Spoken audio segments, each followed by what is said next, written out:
अस्सलामुअलैकुम स्टूडेंट्स, आज हम एसएसटी पढ़ेंगे। तो सबसे पहले आप अपनी बुक देख लीजिए। आपकी बुक का नाम है सोशल प्लानेट, क्लास 8 की आपकी एसएसटी की बुक है। चैप्टर स्टार्ट करने से पहले आपको हम इसका कंटेंट ओपन करके एनुअल का सिलेबस बता देते हैं। तो सभी बच्चे जल्दी से इसका कंटेंट ओपन करेंगे और यहाँ देखिए हमने सिलेबस ऑलरेडी मार्क कर रखा है। हिस्ट्री में कितने चैप्टर आ रहे हैं? हिस्ट्री में हमने बताया था आपको 2 चैप्टर। कौन कौन से? चैप्टर 8 और चैप्टर 10, जो कि हमने चैप्टर 8 पार्ट 11, 12, 13 में 3 पार्ट में कराया था और चैप्टर नंबर 10 पार्ट 14 और 15 में कराया था। यानी हमारा चैप्टर 8 भी कंप्लीट है, चैप्टर 9 भी चैप्टर 10 भी कंप्लीट है। चैप्टर 9 तो आ रहा नहीं है, ठीक है। हमारा एनुअल का सिलेबस हिस्ट्री का कंप्लीट है। अब बात आती है ज्योग्राफी की। ज्योग्राफी में हमारे चैप्टर नंबर 5, चैप्टर नंबर 6 आ रहे हैं 2 चैप्टर, जिसमें हमने चैप्टर नंबर 5 जो है पार्ट 9, 10 में किया था। आज हम जो करेंगे वो है आज 6 chapter human resources part number 11 में स्टार्ट करेंगे। और फिर सिविक्स का भी देख लेते हैं। सिविक्स में भी हमारे 2 चैप्टर हैं। कौन कौन से? चैप्टर 7 और चैप्टर 9। चैप्टर 7 हमारा कंप्लीट हो चुका है, चैप्टर 9 हमारा कंप्लीट अभी नहीं है, जो कि हम नेक्स्ट टाइम पढ़ेंगे। आज कौन सा पढ़ना है हमें? आज पढ़ना है हमें जियोग्राफी का चैप्टर नंबर 6, पेज नंबर 138 पर। तो सभी स्टूडेंट्स पेज नंबर 138 ओपन करेंगे जल्दी से और स्टार्ट करते हैं अपना नेक्स्ट चैप्टर। ये है हमारा पेज नंबर 138, ठीक है। ये हमने पेज नंबर 138 ओपन कर रखा है, आप भी ओपन कर लिए। और टॉप पर क्या लिखना है? हर बार की तरह पार्ट और डेट लिखना होता है। तो पार्ट कौन सा है ये? इससे पहले वाला पार्ट 10 में कंप्लीट हुआ था, तो ये क्या होगा? पार्ट 11 में स्टार्ट होगा। तो यहाँ पर आप लिखिए पार्ट 11 और यहाँ पर डेट किस दिन की लिखनी है? जिस दिन पार्ट 11 यूट्यूब पर अपलोड होगा, जिस दिन यूट्यूब पर आएगा उस दिन की तारीख लिखनी है। ह्यूमन रिसोर्स किसे कहते हैं? जो चीज़ें हम इस्तेमाल करते हो। और ह्यूमन मतलब इंसान, तो इंसान भी एक तरह का रिसोर्स है, ठीक है। अब उसके बारे में ही आज हम पढ़ने जा रहे हैं कि ह्यूमन किस तरीके से एक रिसोर्स है। चलिए let's read. Of all the resources available on the earth, human beings are not only the most important but the ultimate resource on the earth। ये कह रहे हैं अगर मैं रिसोर्सेज की बात करूं, जितने भी अर्थ पर अवेलेबल हैं, जितने भी रिसोर्सेज अर्थ पर मौजूद हैं, सब में अगर देखा जाए तो ह्यूमन बीइंग जो है खाली वो रिसोर्स जो है इंपॉर्टेंट रिसोर्स नहीं है, बल्कि वो अल्टीमेट रिसोर्स है पूरे अर्थ पर। उसके जैसा कोई रिसोर्स है ही नहीं, उसके जैसी कोई इस्तेमाल करने वाली चीज़ है ही नहीं। ह्यूमन से ज़्यादा ताकतवर, ह्यूमन से ज़्यादा पावरफुल, ह्यूमन से ज़्यादा दिमाग वाली चीज़ कोई है ही नहीं, उससे ज़्यादा इंटेलिजेंट कोई है ही नहीं। The natural resources of the earth provide us with a large variety of raw materials which cannot be used directly। ये कह रहे हैं जो नेचुरल रिसोर्सेज जो कि अर्थ हमें प्रोवाइड करती है लार्ज वैरायटी के फॉर्म में, जैसे कि रॉ मटेरियल है, लार्ज वैरायटी के फॉर्म में, जैसे कि रॉ मटेरियल के फॉर्म में, जो कि हम डायरेक्टली इस्तेमाल नहीं कर सकते। The human beings can explore, develop and convert these raw material into useful goods according to their abilities and demands. वो ह्यूमन बीइंग ही होता है, वो इंसान ही होता है जो इन सारी चीज़ को एक्सप्लोर करता है पहले, फिर उसे डेवलप करता है और कन्वर्ट करता है उन रॉ मटेरियल में, जो कि हम आसानी से अच्छे से यूज़फुल गुड्स में कन्वर्ट कर देते हैं अकॉर्डिंग टू देयर एबिलिटीज़, अपनी एबिलिटीज़, क्षमता के हिसाब से, अपनी डिमांड के हिसाब से, ठीक है। कुदरत से हम चीज़ें लेते हैं। हमने एक सूखी लकड़ी ली, पेड़ की गोल मोड़ टेढ़ी मेढ़ी लकड़ी ली और उससे काट कर क्या बना दिया? एक सोफ़ा बना दिया, एक बेड बना दिया। तो इंसान जो है एक क्या है? एक्सप्लोर करता है पहले, फिर डेवलप करता है, उसे कन्वर्ट कर देता है उन रॉ मटेरियल को जो कि हमें नेचुरल से मिल रहे हैं। Thus the people have to be educated and skilled। इसीलिए कहा जाता है कि लोग बाग जो हैं वो पढ़े लिखे होने चाहिए और स्किल्ड होने चाहिए, ठीक है। स्किल होनी चाहिए, उनके अंदर कोई ना कोई टैलेंट होना चाहिए। This is essential for the development and the economic progress of our country. और ये हर कंट्री के लिए, हर कंट्री के एसेंशियल होता है, हर कंट्री की डेवलपमेंट के लिए बहुत ज़्यादा ज़रूरी होता है, उसकी प्रोग्रेस के लिए। अगर आपको कोई कंट्री में नाम बढ़ाना है, कंट्री का नाम करना है, तो हर इंसान को वहाँ पर जो है पढ़ा लिखा होना चाहिए, टैलेंटेड होना चाहिए, ठीक है। कैरेक्टरिस्टिक्स ऑफ अ ह्यूमन की, इंसान की कैरेक्टरिस्टिक्स क्या होती है, खासियत क्या होती है? हाईली डेवलप ब्रेन, सबसे ज़्यादा कि उनका ब्रेन जो होता है, उनका दिमाग जो होता है वो हाईली डेवलप्ड है, बहुत ज़्यादा डेवलप होता है। दूसरा, capable of abstract thinking and hypothetical reasoning. जितनी भी हाइपोथेटिकल रीजनिंग है या कितनी भी सोच की बात करें हम, तो वो इस लायक होते हैं कि कोई भी तरीके की सोच सकते हैं, कोई भी चीज़ सोच सकता है, हाइपोथेटिकल रीजनिंग कर सकते हैं। क्वालिटीज़ ऑफ प्रॉब्लम सॉल्विंग, उनके अंदर परेशानियों को दूर करने की क्वालिटी होती है, सॉल्व करने की क्वालिटी होती है। Ability to make use of tools available in any form, किसी भी फॉर्म में अगर कोई टूल रखा हुआ है, ठीक है, फॉर्म होना चाहिए, एनी फॉर्म नहीं, एनी फॉर्म, ठीक है। किसी भी तरीके का अगर कोई भी फॉर्म है तो उसे जो है उसके अंदर एबिलिटी होती है कि उस टूल को भी यूज़ कर पाता है। Ability to make best use of things available, और जितनी भी चीज़ें अवेलेबल हैं, मौजूद हैं हमारे पास, उसे हम उसका बेस्ट यूज़ कर पाते हैं, ये हमारी खासियत है। उसके बाद desire and capability to explore and influence the environment, और उनके अंदर ये डिज़ायर होती है और वो इस लायक होते हैं कि वो एनवायरनमेंट को एक्सप्लोर कर पाएँ और इन्फ्लुएंस कर पाएँ, ठीक है। Knows how to make fire, cook food and construct houses. Human यानी इंसान भी ये जानते हैं कि किस तरह से आग जलानी है, किस तरह से खाना पकाना है और किस तरह से घर पर बनाना है, ये सारी चीज़ें ह्यूमन जानता है। तो इंसान क्या है? एक तरह का बहुत इंपॉर्टेंट रिसोर्स है, ठीक है, एनवायरनमेंट का हमारे। Importance of human resource. Human resource की इंपॉर्टेंस क्या है? First, man with his rationality and intelligence creates resources by converting neutral stuffs into more usable items. ये क्या कह रहे हैं, जो इंसान है वो अपने रेशनलिटी और इंटेलिजेंस के साथ क्या करता है, अपनी दिमाग के साथ क्या करता है, वो रिसोर्सेज को क्रिएट करता है, बनाता है। कैसे? न्यूट्रल स्टफ्स को, न्यूट्रल सामान को लेता है, उसे कन्वर्ट करता है, बहुत आसान यूजेबल आइटम्स में बना देता है। जैसे हमने कच्चे चावल लिए, उसे पका के हमने खाने के लायक बना दिया। For example, man converted coal into a resource. जैसे कि एक इंसान क्या करता है, कोल को, जो कोयला होता है, उसे कन्वर्ट करके रिसोर्स में बदल देता है। ठीक है, उससे ही हमारे, आपने देखा होगा कोल की माइनिंग होती है, उसमें हमारे क्या निकलता है, डायमंड उसी से निकलता है, और उसी कोल को फिर जो है हम जलाने के लिए क्या एज अ फ्यूल इस्तेमाल करते हैं। फिर आया दूसरा point, human is an economic man. Human जो है एक इकोनॉमिक मैन कहा जाता है उसे। He contributes in the economic development of a country. और वो जो है कंट्री के अंदर इकोनॉमिक डेवलपमेंट में बहुत ज़्यादा कंट्रीब्यूट करता है, उसका योगदान होता है उसमें। With his knowledge and technical skills. किसकी मदद से? अपनी नॉलेज और अपने टेक्निकल स्किल्स की मदद से क्या करता है, एक कंट्री को डेवलप करता है, उसकी इकोनॉमिक डेवलपमेंट में बहुत ज़्यादा कंट्रीब्यूट करता है। Third, human develops cultural ties with his excellent communication skills. और ह्यूमन क्या करता है, कल्चरल टाइज को भी डेवलप करता है अपनी कम्युनिकेशन स्किल की मदद से। An educated man contribute to the society by transferring his accumulated knowledge and experience। एक पढ़ा लिखा आदमी क्या करता है, वो सोसाइटी को जो है कंट्रीब्यूट करता है। कैसे? अपनी एक्यूमुलेटेड, जो उसने नॉलेज एक्यूमुलेट की है, जो वो हासिल की है उसने नॉलेज, उसे जो है दूसरे को, एक्सपीरियंस को, उस एक्सपीरियंस को, जो उस आदमी के पास एक्सपीरियंस है या नॉलेज है, वो दूसरों को ट्रांसफ़र करता है।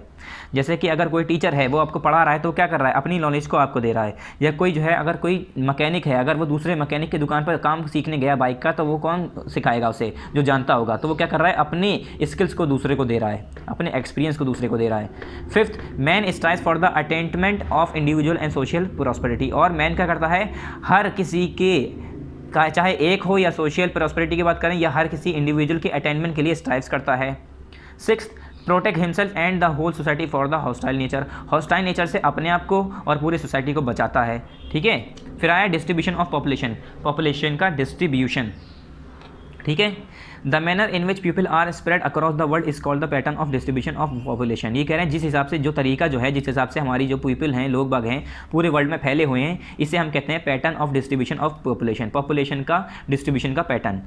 ठीक है, इसे हम कहते हैं। This distribution is highly uneven. ये क्या कह रहे हैं, ये जो डिस्ट्रीब्यूशन है ये हाईली अनइवन है, बराबर नहीं है कहीं भी। This is evident from the fact that 90% of the world's population lives in 10% of the land surface. ये फैक्ट की बात है, ये देखा गया है कि जो 90% लोग हैं वर्ल्ड की पॉपुलेशन, वो 10% लैंड की ज़मीन पर रहते हैं।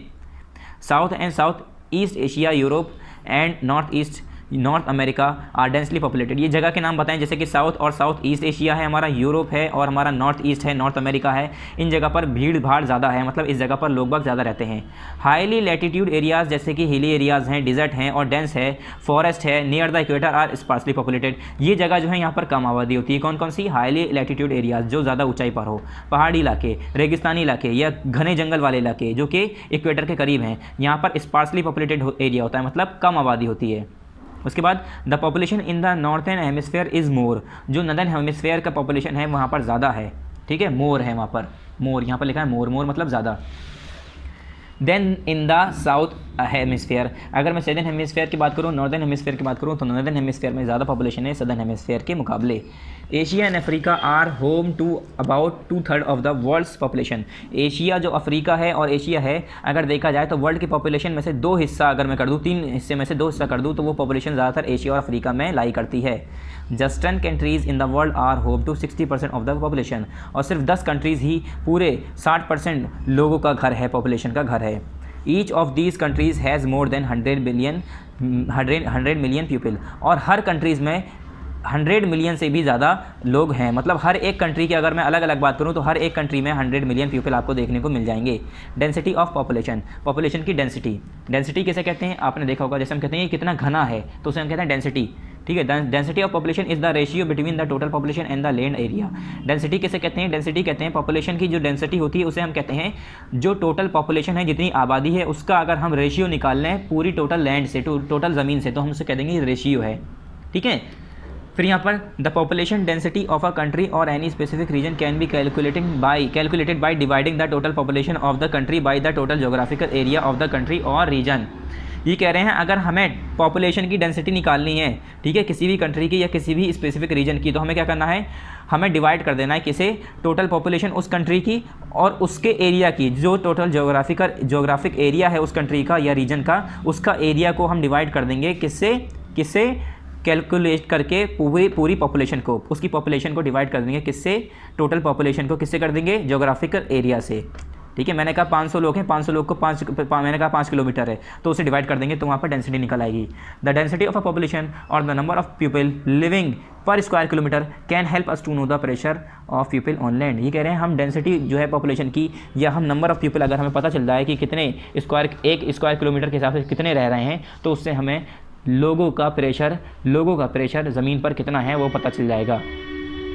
The world's density of population is about 48% पर स्क्वायर किलोमीटर। अगर मैं पूरी वर्ल्ड की डेंसिटी निकालूँ पॉपुलेशन की, ठीक है, डेंसिटी ऑफ पॉपुलेशन अगर मैं वर्ल्ड्स की निकालूँ पूरी दुनिया की, तो 48% पर स्क्वायर किलोमीटर के हिसाब से आता है। मतलब 1 किलोमीटर पे 48 लोग ऐसे निकल के आता है population. But the actual distribution is very complex. मगर अगर मैं एक्चुअल डिस्ट्रीब्यूशन देखूँ तो बहुत ज़्यादा कॉम्प्लेक्स है, बहुत ज़्यादा घुमा हुआ है। ठीक है, we can divide the world in 3 parts to study the distribution as per the density of population. ये कह रहे हैं हम जो है वर्ल्ड को 3 हिस्सों में बांट सकते हैं पढ़ने के लिए, अगर हम जो है डिस्ट्रीब्यूशन के हिसाब से पढ़ें। अगर लोगों की डिस्ट्रीब्यूशन के हिसाब से पढ़ेंगे तो हम हिंदुस्तान को पूरे वर्ल्ड को 3 हिस्सों में बांट पाएंगे। ठीक है, यहाँ पर एक मैप दिया है, देखो यहाँ पर क्या है, यहाँ पर है स्पार्स मतलब ये जो येलो वाले हैं यहाँ पर लोग बाग कम रहते हैं। यहाँ पर क्या है, मॉडरेट। यहाँ पर ये जो पिंक वाला है इसमें बीच में मतलब नॉर्मल लोग रहते हैं। और यहाँ पर क्या है, ये पर्पल वाला, यहाँ पर डेंसिटी ज़्यादा है। जैसे यहाँ पर हमारा इंडिया है, ये है, इस तरह से इस जगह पर डेंसिटी ज़्यादा है, इसलिए यहाँ पर क्या है, ये जो है डेंस वाला एरिया है, ज़्यादा घनी आबादी है यहाँ पर।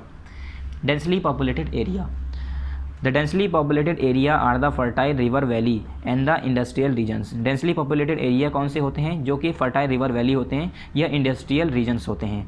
The most crowded part of the world are South and South East Asia. जो सबसे ज़्यादा क्राउडेड पार्ट होता है वर्ल्ड का वो क्या होता है, साउथ होता है या साउथ ईस्ट एशिया है पूरे वर्ल्ड का जो सबसे ज़्यादा क्राउडेड पार्ट है, भीड़ वाला इलाका। और वेस्टर्न यूरोप है और नॉर्थ ईस्ट और नॉर्थ अमेरिका वाला जो है इलाका, वो सब जो है क्राउडेड पार्ट है, यानी भीड़ भाड़ वाला। These area are rich in natural resources. ये एरिया इतने भीड़ भाड़ वाले क्यों होते हैं, क्योंकि ये एरियाज़ जो है नेचुरल रिसोर्सेज में भरे होते हैं। यहाँ पर नेचुरल रिसोर्सेज बहुत ज़्यादा हैं, जिसकी वजह से लोग बाग यहाँ पर रहते हैं। If you study closely you may notice that almost every country has pocket of high density. अगर आप क्लोजली बहुत अच्छे से पढ़ेंगे तो आपको ये नोटिस करेंगे अब कि हर कंट्री में लगभग देखा जाए तो हाई डेंसिटी की एक पॉकेट बन चुकी है, मतलब आबादी बहुत ज़्यादा बढ़ चुकी है। स्पार्सली पॉपुलेटेड एरिया मतलब जहाँ पर लोग बाग कम रहते हों। देखो ये डेंसली पॉपुलेटेड एरिया है, देखो कितने सारे घर एक साथ ही बने हैं। यहाँ पर देखो स्पार्सली पॉपुलेटेड, इतनी दूर दूर कहीं इक्का दुक्का घर दिख रहे हैं। The sparsely populated area are the hot desert, very cold polar region, sandy and rocky desert and the equatorial forest. ये कह रहे हैं जो स्पार्सली पॉपुलेटेड एरियाज़ हैं वो कौन कौन से हैं, गर्म डिजर्ट हैं, बहुत ज़्यादा कोल्ड पोलर रीजन है, या रेतीले या रॉकी पत्थर वाले डिजर्ट्स हैं, या इक्वेटोरियल फॉरेस्ट वाले एरिया हैं। वहाँ पर लोग बाग कहाँ रहेंगे, ठीक है, जंगलों में कहाँ रहेंगे, रेगिस्तानों में कहाँ रहेंगे, ठीक है, बहुत कम रहते हैं। The climatic condition in this region are not suitable for economic activities. यहाँ की जो क्लाइमेटिक कंडीशन होती है इस रीजन की वो इतनी अच्छी नहीं होती, सूटेबल नहीं होती इकोनॉमिक एक्टिविटीज़ के लिए। इसी वजह से लोग बाग जो है क्या करते हैं, यहाँ पर रहना पसंद नहीं करते हैं। Some people have settled in those areas where mineral and power resources are available in large quantities. कुछ लोग बस जाके वहाँ रहने लगते हैं जहाँ पर मिनरल और पावर रिसोर्सेज अवेलेबल हो, मौजूद हो, वरना वहाँ पर भी अगर काम नहीं होगा तो वहाँ पर भी लोग बाग नहीं रहेंगे। फिर पेज नंबर 140 पर आइए, नेक्स्ट पेज पर। मॉडरेटली पॉपुलेटेड एरियाज़ कौन से होते हैं, जहाँ पर ज़्यादा ना भीड़ हो ना ज़्यादा खाली हो, मतलब ना खाली बिल्कुल हो ना बिल्कुल भीड़ हो। The moderately populated areas are the deltas of river, central part of the USA, temperate forest in Eurasia and Canada, tropical and temperate grassland and parts of Australia and South America. अब ये कुछ जगहों के नाम बताएं जहाँ पर moderate populated areas माने जाते हैं, जहाँ पर पॉपुलेशन मॉडरेट है। कौन कौन से हैं, जैसे कि डेल्टा है, रिवर की नदियों के जो डेल्टाज होते हैं वहाँ पर, सेंट्रल पार्ट यूएसए का, टेम्परेट फॉरेस्ट जो यूरेशिया का है और कनाडा का है, ट्रॉपिकल और टेम्परेट ग्रासलैंड वाला पार्ट जो है कहाँ का, ऑस्ट्रेलिया और साउथ अमेरिका का। The moderately populated areas are not found as a continuous region. जो मॉडरेटली पॉपुलेटेड एरियाज़ हैं वो कंटिन्यूस रीजन में नहीं मिलते। Most of the people have migrate in these areas due to favourable environment for economic activities. और काफ़ी लोग यहाँ पर माइग्रेट होकर चले गए, क्यों, क्योंकि यहाँ का जो एनवायरनमेंट है वो इकोनॉमिक एक्टिविटीज़ के लिए बहुत ज़्यादा फेवरेबल है। It is noticed that more people live in those countries which are in the northern hemisphere that those in the southern hemisphere. ये नोटिस किया गया है कि ज़्यादातर लोग कहाँ पर रहते हैं, किस कंट्रीज़ में, जो कि नॉर्थन हेमिस्फेयर में है, ना कि उन कंट्रीज़ में जो कि साउदर्न हेमिस्फेयर में है. About 60% of the world's population is in 10 countries. ये कह रहे हैं अगर मैं बात करूँ तो पॉपुलेशन की जो पूरे वर्ल्ड की पॉपुलेशन है उसमें से जो 60% पॉपुलेशन है वो 10 कंट्रीज़ के अंदर रहती है. एक China, India, the USA, Indonesia, Brazil, Pakistan, Russia, Bangladesh, Nigeria and Japan. ये कुछ ऐसी कंट्रीज़ हैं, ये 10 कंट्री ऐसी हैं जहाँ पर पूरी 100% में से 60% लोग बाग इन्हीं 10 कंट्रीज़ में आ जाते हैं. सबसे ज़्यादा चाइना, उसके बाद India. The total population of each one of them is more then 100 billion और 100 मिलियन. अगर मैं टोटल पॉपुलेशन की बात करूँ तो हर एक कंट्री ऐसी है इसमें, चाहे पाकिस्तान हो, चाहे इंडिया हो, चाहे चाइना हो, हर कंट्री में 100 मिलियन से ज़्यादा लोग हैं. हर कंट्रीज़ में, रशिया में भी, पाकिस्तान में भी, बांग्लादेश में भी, नाइजीरिया में भी, जापान में भी, चाइना में भी, इंडिया में भी, USA में भी, इंडोनेशिया और ब्राज़ील, इन सब जगहों पे 100 मिलियन से लोग बाग ज़्यादा ही हैं. अगर मैं इंडोनेशिया की बात करूँ तो वहाँ पर भी 100 मिलियन से ज़्यादा हैं. इंडिया की बात करूँ तो वहाँ हमारे इंडिया में भी, और पाकिस्तान की बात करूँ तो वहाँ पर भी 100 मिलियन से ज़्यादा लोग हैं. ठीक है. Factors affecting distribution and density of population. ये कह रहे हैं कौन कौन से ऐसे फैक्टर हैं जो कि पॉपुलेशन की डेंसिटी और डिस्ट्रीब्यूशन को अफेक्ट करता है. Human being normally want to settle in those areas where food, land and water are easily available. ये कह रहे हैं ह्यूमन बींग नॉर्मली कहाँ पर रहना चाहते हैं, जहाँ पर खाना, ज़मीन और पानी आसानी से अवेलेबल हो, मौजूद हो. टू हॉट और too cold areas do not suit them. और ज़्यादा गर्म या ज़्यादा ठंडे वाले इलाके जो हैं हम इंसानों को सूट नहीं करते. और हम लोग कहाँ रहना चाहते हैं, मॉडरेट टेम्परेचर में, ज़्यादा ना गर्मी हो, ज़्यादा ठंड ना हो. It is due to this that the distribution of population is highly uneven. इसी वजह से जो पॉपुलेशन की डिस्ट्रीब्यूशन है वो हाईली अनइवन है, बराबर नहीं है. There are many factor that collectively influence the distribution of population. अभी कह रहे हैं इसके कई फैक्टर हैं जो कि एक साथ मिलाकर जो है पॉपुलेशन की डिस्ट्रीब्यूशन को इन्फ्लुएंस करते हैं, असर डालते हैं. पहला है ज्योग्राफिकल फैक्टर्स. ज्योग्राफिकल फैक्टर्स में क्या है, topography, climate, soil, water, mineral. क्या, टोपोग्राफी, क्लाइमेट, सॉइल, वाटर और मिनरल, ये कुछ ज्योग्राफिकल फैक्टर हैं जिसकी वजह से लोग बाग जो है इधर उधर जाते हैं. पहला है topography. Plains have always attracted large human settlement. ये कह रहे हैं प्लेन्स जो है हमेशा जो है ज़्यादातर लार्ज ह्यूमन सेटलमेंट को अट्रैक्ट करता है. Plains are suitable for farming and other economic activities. जो प्लेन एरियाज़ होते हैं, अगर मैं प्लेट्यूज़ की बात करूँ या दूसरे एरियाज़ की बात करूँ, उसके मुकाबले जो प्लेन एरियाज़ होते हैं वो ज़्यादा अच्छे होते हैं खेती बाड़ी के लिए या दूसरे कामों के लिए, इसलिए लोग बाग यहाँ पर ज़्यादा अट्रैक्ट होते हैं, ज़्यादा आते हैं. Mountain and plateaus on the other hand are less preferred as human settlement. और जो माउंटेन और प्लेट्यूज़ हैं वहाँ पर जो है लोग बाग जो है लेस प्रेफर करते हैं, कम प्रेफर करते हैं ह्यूमन सेटलमेंट के लिए. ठीक है, वहाँ पर रहना ज़्यादा पसंद नहीं करते. Due to this the Gangetic plain are one of the most densely populated region in the world. इसी वजह से जो गैंगेटिक प्लेन है वो पूरे वर्ल्ड का सबसे ज़्यादा पॉपुलेटेड रीजन माना जाता है. Areas at the foothills of the Himalayas, Alps and Andes are sparsely populated. और वो एरियाज़ जो कि हिमालय के या एल्प्स माउंटेन है या एंड्स माउंटेन, ये सारे पहाड़ हैं, इन सारे पहाड़ों की जो फुट हिल्स हैं, सतह है, वहाँ के जो एरियाज़ हैं वहाँ पर लोग बाग कम हैं, स्पार्सली पॉपुलेटेड हैं, क्योंकि वहाँ पर का टेम्परेचर इतना सूटेबल नहीं है. क्लाइमेट की बात करते हैं तो क्लाइमेट कैसे असर डालता है. Moderate climate is preferred for stabilising human settlement. ये कह रहे हैं जहाँ पर ह्यूमन जो है सेटलमेंट करते हैं, अपना रहते हैं, वो कौन सा टेम्परेचर देखता है, मॉडरेट क्लाइमेट देखता है. This is the reason that major portion of the world population is found in the tropical region. इसी वजह से ये रीज़न है, ये वजह है जिसकी वजह से ज़्यादातर लोग ट्रॉपिकल रीजन में रहना पसंद करते हैं. Regions that have too hot और too cold climate as found in the Sahara और साइबेरिया आर स्पार्सली पॉपुलेटेड. और जो सहारा या साइबेरिया वाला पार्ट है जहाँ पर बहुत ज़्यादा ठंड है या बहुत ज़्यादा गर्मी है, उन जगह पर लोग बाग कम रहते हैं, स्पार्सली पॉपुलेटेड है. Soil fertility affects the population density in a significant way. ये कह रहे हैं सॉइल की फर्टिलिटी कितनी ज़्यादा उपजाऊ है, सॉइल कितनी ज़्यादा अच्छी है, खेती बाड़ी हो पाएगी या नहीं हो पाएगी, इसकी वजह से भी लोग बाग जो है डेंसिटी जो है लोगों की बहुत ज़्यादा अफेक्ट करती है. This is the reason for dense population in plains of Ganga and Brahmaputra in India. और यही जो वजह है इंडिया के अंदर जो लोग बाग ज़्यादा रहते हैं वो गंगा और ब्रह्मपुत्र नदी के पास रहते हैं. क्यों? क्योंकि वहाँ की ज़मीन जो है बहुत ज़्यादा उपजाऊ है, खेती बहुत अच्छी होती है. प्लेन्स ऑफ वैंग हो, और जो वैंग हो जगह है, और चैंगजियांग ये जगह है चाइना के अंदर, ये भी बहुत ज़्यादा क्या है, बहुत ज़्यादा यहाँ पर हाईली पॉपुलेटेड लोग रहते हैं, यहाँ पर पॉपुलेशन ज़्यादा है. And the plains of Nile in Egypt, और जो नाइल नदी है इजिप्ट से बहती हुई जा रही है उसकी जगह पर, ये जगह ऐसी है जहाँ पर पॉपुलेशन ज़्यादा होती है, क्योंकि नदियों के बराबर में ज़्यादातर लोग इसलिए रहना चाहते हैं, आसानी से पानी मिल रहा है, आसानी से खेती हो पा रही है, वहाँ की ज़मीन अच्छी है. ठीक है। फिर आया वाटर। वाटर से भी लोग बाग जो है अट्रैक्ट होते हैं। अगर मान लो कहीं पर पानी नहीं है तो आप वहाँ पर जाके रहना पसंद नहीं करेंगे। जहाँ पर पानी है तो सबसे पहले इंसान पानी, खाना, छत ये देखता है, ठीक है। तो पानी है तो वहाँ पर फिशिंग तो आराम से हो ही जाएगी, तो खाना ही मिल जाएगा। Areas where fresh water is available in plenty are suitable for human habitation. ये कह रहे हैं वो वाले एरियाज़ जहाँ पर पानी जो है ज़्यादातर अमाउंट में मौजूद हो तो वो जो है बहुत बेहतरीन माना जाता है ह्यूमन हैबिटेशन के लिए, ह्यूमन के घर के लिए। River valleys are densely populated while desert are sparsely populated. इसी वजह से जो नदियाँ हैं उसकी जो वैलीज़ है जहाँ से गुजर रही हैं उस इलाकों पर क्या होता है, पॉपुलेशन ज़्यादा होती है। और डिजर्ट जो होता है, रेगिस्तान वाले इलाके होते हैं, वो स्पार्सली पॉपुलेटेड होते हैं, वहाँ पर भीड़ भाड़ कम होती है। Minerals areas rich in minerals are usually densely populated. ये कह रहे हैं जहाँ पर जो एरियाज़ जहाँ पर मिनरल्स बहुत ज़्यादा पाए जाते हैं वहाँ पर लोग बाग ज़्यादा रहते हैं। This is the reason for the dense population near diamond mines of Africa. और यही वजह है कि जो अफ्रीका में डायमंड माइंस है वहाँ पर पॉपुलेशन ज़्यादा है। After the discovery of oil field in the middle east the population of the middle east grew exponentially. और जब डिस्कवरी हो गई मिडिल ईस्ट के अंदर ऑयल फील्ड की तो वहाँ पर भी पॉपुलेशन बढ़ गई, क्योंकि वहाँ पर अब देखो कहीं पर मिनरल ऑयल है, ठीक है, मिनरल ऑयल निकल रहा है तो वहाँ पर लोग बाग जो है उन्हें काम मिलेगा, तो काम मिलेगा तो लोग बाग वहाँ पर शिफ्ट होने लगेंगे कि चलो वहाँ पर काम है तो वहीं रहने लगें, या काम करने आए पहले पर वहीं पर घर बना लिया वहीं रहने लगे। इस तरीके से लोग बाग क्या करते हैं, शिफ्ट होते हैं इधर से उधर। फिर आया social, culture and economic factors. पहला था हमारा ज्योग्राफिकल फैक्टर्स, अब है हमारा सोशल, कल्चरल और इकोनॉमिक फैक्टर्स। इसकी वजह से भी पॉपुलेशन हमारी इधर उधर क्या होती है, डिस्ट्रीब्यूट होती है, पॉपुलेशन का डिस्ट्रीब्यूशन होता है। तो पहला क्या है इसका, पहला है सोशल, कल्चरल और इकोनॉमिक फैक्टर्स हैं। तो पहला फैक्टर्स देखेंगे हम, social factors. Areas where better education, health and housing facilities are available attract more number of people. For example Pune is densely populated because of these factors. ये कह रहे हैं वो एरिया जहाँ पर जो है एजुकेशन, हेल्थ या हाउसिंग फैसिलिटीज़ अवेलेबल हैं। मान लो कहीं पर हॉस्पिटल नहीं है, स्कूल ही नहीं है, ठीक है, फैसिलिटीज़ ऐसी घर की फैसिलिटीज़ ही नहीं है, घर बाढ़ है ही नहीं, तो वहाँ पर लोग बाग रहना पसंद करेंगे नहीं।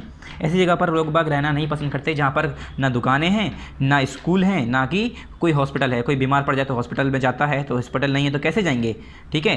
तो हेल्थ की फैसिलिटीज़ या हाउसिंग फैसिलिटीज़ या एजुकेशन की फैसिलिटीज़ अगर अवेलेबल हैं तो ऐसे एरियाज़ में लोग बाग ज़्यादा जाना पसंद करते होंगे। देखा होगा लोग बाग गाँव से छोड़ कर जगह अपने या अपने बच्चों को यहाँ भेजते हैं शहरों में कि वो वहाँ पर जाके पढ़ लें। क्यों? क्योंकि स्कूल्स अवेलेबल होते हैं, ठीक है। जैसे कि एग्जांपल दे रहे हैं, पूना जो है वो सबसे ज़्यादा डेंसली पॉपुलेटेड है इसी वजह से, ठीक है। वहाँ पर एरियाज़ कैसे हैं, एजुकेशन के हिसाब से, हेल्थ के हिसाब से और हाउसिंग फैसिलिटीज़ के हिसाब से सारी फैसिलिटीज़ अवेलेबल हैं। तो सोशल फैक्टर्स ऐसा है जिसकी वजह से लोग बाग अट्रैक्ट होते हैं। फिर आया cultural, places of religious importance always attract more number of people. ये कह रहे हैं रिलीजियस इंपॉर्टेंस के हिसाब से वो जगहें जहाँ पर रिलीजियस इंपॉर्टेंस के हिसाब से लोग बाग क्या करते हैं, वो जगह जहाँ पर रिलीजियस के हिसाब से, मज़हब के हिसाब से लोग बाग ज़्यादा अट्रैक्ट होते हैं। This is the reason of dense population in Varanasi and Mathura in India. इसी वजह से जो वाराणसी और मथुरा जो जगह है इंडिया के अंदर वो ज़्यादा डेंसली पॉपुलेटेड है। Similarly Vatican city and Jerusalem are also densely populated. इसी वजह से, इसी तरीके से जो वेटिकन सिटी है, वेटिकन सिटी सबसे छोटा सिटी है पूरे दुनिया का, और जो जेरूसलम है वो भी बहुत ज़्यादा डेंसली पॉपुलेटेड है, ठीक है। जेरूसलम कहाँ पर है, यहाँ ये है इज़राइल में, ठीक है। ये हो गया। उसके बाद नेक्स्ट हमारा आया इकोनॉमिक फैक्टर्स। इकोनॉमिक फैक्टर्स में क्या है, industrialization results in increase of population of an area. जैसे कि हमें पता है इकोनॉमिक मतलब अगर किसी को पैसा कमाना है, अपनी इकोनॉमी अच्छी करनी है, तो वो ऐसे एरिया में जाता है जहाँ पर फैक्ट्रीज़ हों, कंपनीज़ हों, ठीक है, अलग अलग बिजनेसेस चल रहे हों। तो जो हमारा इंडस्ट्रियलाइजेशन हुआ था, इंडस्ट्रीज़ खुली थी इंडिया के अंदर या कहीं भी अगर बात करूँ, तो उससे जो है रिजल्ट आया पॉपुलेशन के इंक्रीज़ का। उस एरिया में जहाँ पर काम अवेलेबल है, जिस जगह पर काम है वहाँ पर लोग बाग रहते हैं। अब मान लो मैं ऐसी जगह जाके रहने लगा, कोई काम ही नहीं है, तो वहाँ पर भूखे थोड़ी ना रहेंगे हम, काम करने निकलना पड़ेगा, पैसा कमाना पड़ेगा। तो उसके लिए लोग बाग पॉपुलेशन क्या होती है उस जगह की बढ़ जाती है। जैसे दिल्ली है, मुंबई है, लोग बाग वहाँ पर मोस्टली काम करने के लिए जाते हैं, तो वहाँ की पॉपुलेशन बढ़ जाती है। This is the reason of dense population of the cities such as Jamshedpur, Dhanbad and Gurgaon in India. अब ये कुछ जगह है जिसकी वजह से इंडस्ट्रियलाइजेशन की वजह से यहाँ पर इंडस्ट्रीज़ हैं बहुत ज़्यादा, जैसे कि जमशेदपुर, धनबाद और गुड़गांव इंडिया का, यहाँ पर बहुत ज़्यादा पॉपुलेशन है क्योंकि यहाँ पर क्या है, इंडस्ट्रीज़ खुली हुई हैं। Osaka in Japan and London in the UK are densely populated because of these their industries. और जापान के अंदर एक जगह है ओसाका, और लंदन जो है यूके के अंदर यानी यूनाइटेड किंगडम के अंदर जो ये लंदन जगह है, यहाँ पर इंडस्ट्रीज़ अवेलेबल हैं जिसकी वजह से यहाँ पर पॉपुलेशन ज़्यादा है। फिर आया गवर्नमेंट पॉलिसीज़। गवर्नमेंट पॉलिसीज़ क्या है, गवर्नमेंट पॉलिसीज़ क्या हैं? गवर्नमेंट पॉलिसीज़ प्ले आ क्रूशियल रोल होना चाहिए बच्चों, यहाँ पर रूल नहीं है, रोल है। Role for migration of people from one place to another. ये कह रहे हैं गवर्नमेंट की पॉलिसीज़ जो हैं वो भी एक क्रूशियल रोल प्ले करती हैं, किसमें, क्रूशियल रोल प्ले करती हैं किसमें, लोगों के माइग्रेशन में, एक जगह से दूसरी जगह के माइग्रेशन में। During the colonial period Indians were sent to Fiji, Malaya and Mauritius to help British administration. क्या हुआ, जब कॉलोनियल पीरियड चल रहा था तो उस ज़माने में इंडियन को कहाँ भेज दिया गया, फिजी भेज दिया गया, मलाया भेज दिया गया और मॉरिटियस भेज दिया गया, कि इसलिए कि वो ब्रिटिश एडमिनिस्ट्रेशन की क्या करें, मदद करें।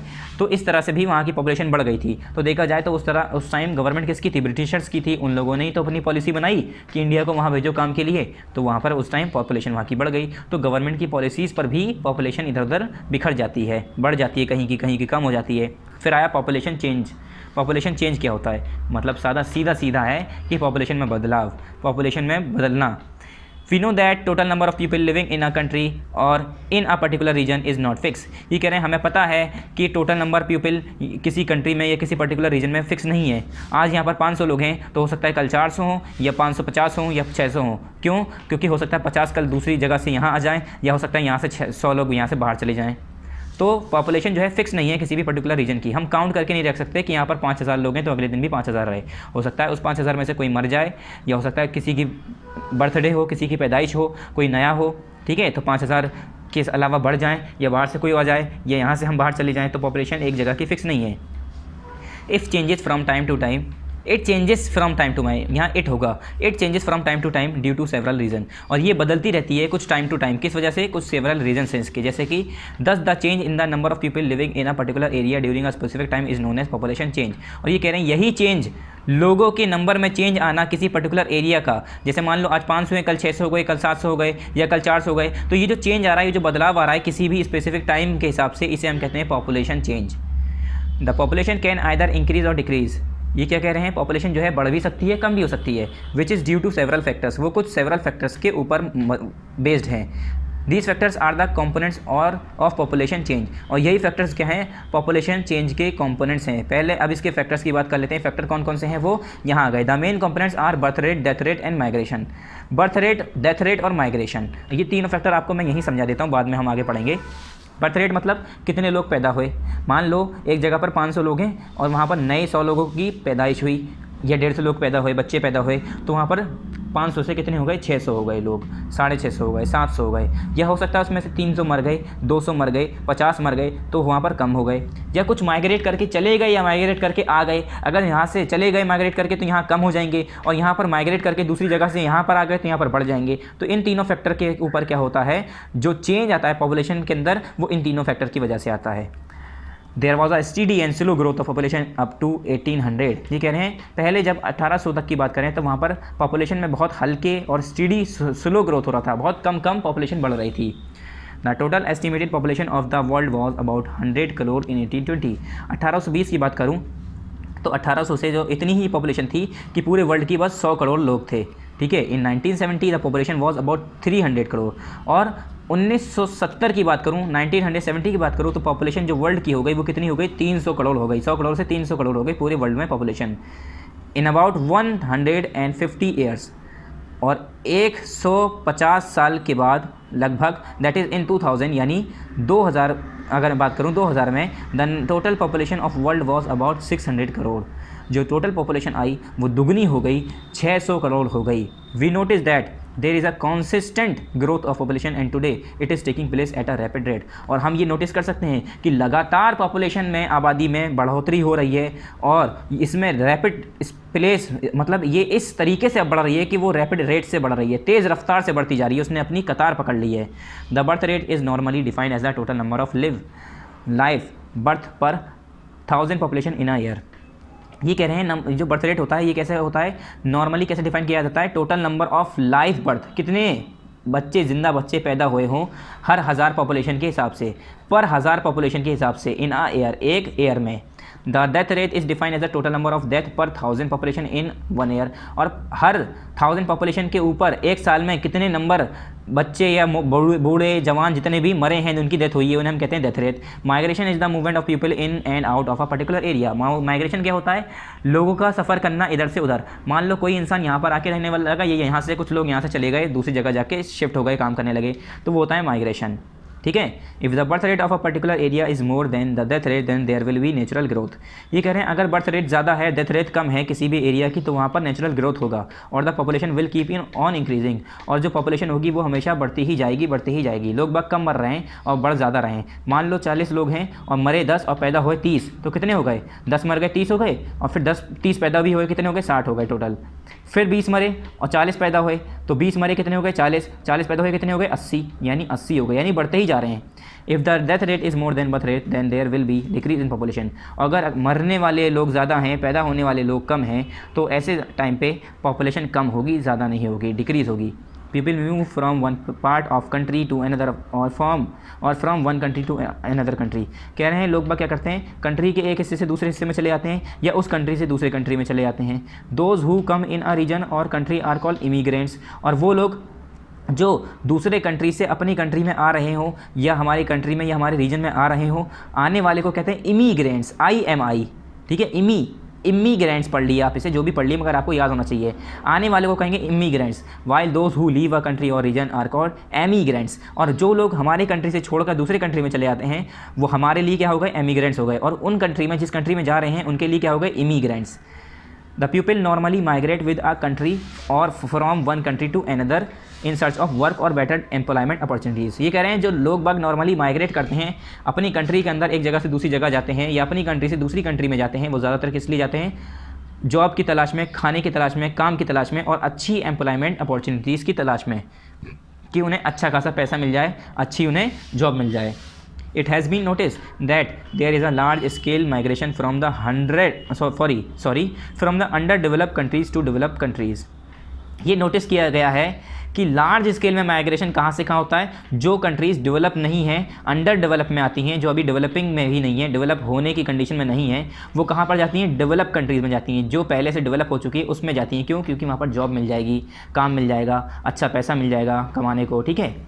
फिर आया इन द अर्ली स्टेज की बात करें, that is before 1800 the birth rate was very high. अगर मैं 1800 से की पहले बात करूं तो अभी मैंने पीछे ही बताया था बर्थ रेट बहुत ज़्यादा हाई था, ठीक है। इन द अर्ली स्टेज की बात करें, शुरुआत की, तो बर्थ रेट बहुत हाई था, but the death rate was also high. मगर लोगों के मरने की रेट भी बहुत ज़्यादा हाई था। This was due to lack of proper health facilities. और ये क्यों हो रहा था? क्योंकि वहाँ पर हेल्थ फैसिलिटीज़ अच्छी नहीं थी, जिसकी वजह से लोग बाग छोटी छोटी बीमारियों में भी मर जाया करते थे। The total production of food was not enough to provide food to all. और वहाँ पर जो अनाज या गल्ला उगाया जा रहा था वो इतना नहीं था कि सारे लोग खाना पेट भर के खा लें, ठीक है। इसकी वजह से भी लोग की मौत ज़्यादा हो रही थी। दस द चेंज और increase in the population was very slow but study. और ये जो पॉपुलेशन में चेंज आया और इंक्रीज़ जो आ रहा था, बदलाव जो आ रहा था, वो बहुत कम था, बहुत हल्के हुआ, बहुत हल्की। In the early stages the faster growth of population was recorded. और अगर हम शुरुआत की बात करें तो रिकॉर्ड हुआ था फास्टर ग्रोथ उस पॉपुलेशन में। It was due to the declining death rate. और ये कब हुआ? जब ग्रोथ कब हुई? जब लोगों की मृत्यु कम हो गई। पहले क्या होता था? छोटी मोटी बीमारियों में लोग बाग मर जाया करते थे। फिर टेक्नोलॉजी बड़ी बीमारियों का हल निकला, खाने की पैदाइश ज़्यादा होने लगी, पैदावार ज़्यादा होने लगी, खाना भी मिलने लगा, सबको परेशानी दूर होने लगी, तो लोग बाग फिर उनकी डिक्लाइन होने लगा डेथ रेट में। As the food supplies improve. क्यों? क्योंकि फूड की सप्लाईज इम्प्रूव हो गई थी, proper health facilities readily available हो गई थी। The birth rate remain fairly high. और जो बर्थ रेट था वो हमेशा की तरह फेयरली हाई था। द रेट ऑफ इंक्रीज़ और decrease in population is not the same in all the countries of the world. ये कह रहे हैं ये रेट ऑफ इंक्रीज़ और डिक्रीज़, पॉपुलेशन में इंक्रीज़ होना या डिक्रीज़ होना सारे कंट्रीज़ में सेम नहीं है वर्ल्ड के। It varies greatly and depend upon facilities available in that country. ये वेरी करता है बहुत ज़्यादा ग्रेटली, बहुत ज़्यादा तरीके से, अलग अलग तरीके से डिपेंड करता है कि किस तरीके की फैसिलिटी उस कंट्री में अवेलेबल है, उसके हिसाब से पॉपुलेशन में इंक्रीज़ या पॉपुलेशन में डिक्रीज़ का रेट वेरी करता है। Some countries have adopted the के बाद page number 148, some countries have adopted the scheme of family planning. काफ़ी कंट्रीज़ ने तो फैमिली प्लानिंग की स्कीम भी अडॉप्ट कर ली है। Thereby restricting the number of children in a family. और क्या कर दिया है कि नंबर ऑफ चिल्ड्रन रेस्ट्रिक्ट कर दिए कि सिर्फ एक खानदान में एक फैमिली में इतने ही बच्चे होने चाहिए। The developing countries are making a sincere effort to check the rapid growth of population. और जितनी भी डेवलपिंग कंट्रीज़ हैं वो इसके लिए सिंसियर एफर्ट लगा रही हैं कि वो पॉपुलेशन के ग्रोथ को, रैपिड ग्रोथ को चेक करती रहे। पॉपुलेशन कंपोजिशन, क्योंकि अगर ज़्यादा पॉपुलेशन भी बढ़ गई तो ये लोग बाग कहते हैं कि खाना भी हमें फिर कम पड़ेगा, बहुत सा काम भी कम पड़ेगा, ठीक है। पॉपुलेशन कंपोजिशन की बात करते हैं। पॉपुलेशन कंपोजिशन क्या होता है? relative ratio of population people of different age group and that of male and female shows the composition of population of a country। composition मतलब मिलावट, मिला हुआ, कंपोजिट, एक साथ। तो अगर मैं बात करूं लोगों की डिफरेंट एज ग्रुप के, या मेल हो या फीमेल हो, चाहे बच्चे हों बूढ़े हों, अलग अलग उम्र के बच्चे, उन सभी को मैं मिला दूं तो जो उनका रेशियो होता है पीपल के डिफरेंट एज ग्रुप का, उन्हें हम क्या कहते हैं, shows composition of population of a country. वही जो है किसी भी कंट्री के कंपोजिशन को शो करता है। The composition of population significantly affect the economic growth of a country. और ये जो कंपोजिशन होता है पॉपुलेशन का, वो सिग्निफिकेंटली हर कंट्री के या किसी भी कंट्री के इकोनॉमिक ग्रोथ को अफेक्ट करता है। Both Japan and Bangladesh are equally densely populated yet Japan is developed national while Bangladesh is a developing nation. ये कह रहे हैं दोनों जापान और बांग्लादेश जो है वो एक बराबर ही अगर देखा जाए तो जितनी डेंसली पॉपुलेशन यहाँ पर है उतनी ही यहाँ पर है बांग्लादेश में, मगर जो हमारा जापान है वो डेवलप नेशन है और हमारा जो बांग्लादेश है वो डेवलपिंग नेशन है। अभी वो क्या है, डेवलपिंग कंडीशन में, डेवलप नहीं हुआ है। Let us try to understand reason for this. अब ये कह रहे हैं इसका रीज़न, इसकी वजह समझते हैं कि इसका रीज़न क्या है, वजह क्या है। Population can be divided into 3 main as group. ये कह रहे हैं पॉपुलेशन जो है 3 साल मेन एज ग्रुप में 3 सालों में बांट सकते हैं पॉपुलेशन को। पहला आया 15 साल से नीचे वाले, ठीक है, बिलो 15 ईयर्स, बिटवीन 15 एंड 65, और 15 से फिर 65 साल के लोग, और 65 साल से बड़े। ये 3 साल के अलग अलग पॉपुलेशन बांटी, 1 साल से 15 साल के तक के, और 15 साल से 65 साल, और 65 साल से बड़े। People who are below 15 years or above 65 years are not in economical productive age. हमें पता है जो 15 साल से नीचे या 65 साल से बड़े होते हैं वो ऐसे इकोनॉमिकली प्रोडक्टिव एज में नहीं होते, वो कुछ पैसा कमा के नहीं दे रहे होते हैं, ठीक है, इकोनॉमी में हमारे हेल्पफुल नहीं होते हैं। The population in this age group is dependent on economically productive group.